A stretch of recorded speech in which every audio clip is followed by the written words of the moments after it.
സെറ്റിലുള്ള ആസിഫ്, നിരഞ്ജന, അപർണ ബാലൻ ഇവരെയൊക്കെ പിടിച്ച് അടിക്കാൻ തുടങ്ങി. അവിടുത്തെ ലോക്കൽസ് അല്ലേ, വാർത്തകളൊന്നും ഉണ്ടാവും. പക്ഷെ ഒരാള് മാത്രം അടി കൊണ്ടു. ഞാൻ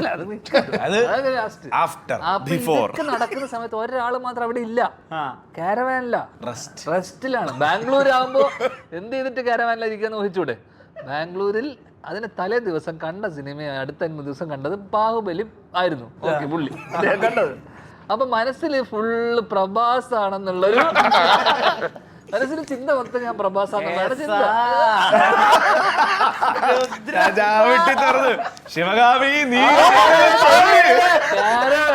സംഭവം ഇവരെല്ലാം പരവരെ ഓടി രക്ഷപ്പെട്ട് കെട്ടുന്ന വണ്ടികളിലൊക്കെ കയറിപ്പോയി.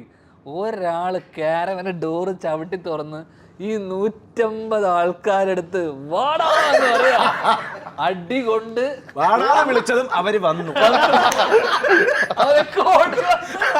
അവരല്ലേ ബാക്കിയുള്ള ആൾക്കാരെ കിട്ടാത്തതിനെ ദേഷ്യത്തിനൊക്കെയാണ്. അങ്ങനെ ഒരാളെ പിടിച്ച് 100 ആൾക്കാരുടെ അടി കൊണ്ട് നിന്ന മനുഷ്യനോട് നീ ചോദിക്കുക അങ്ങനെ ഒരു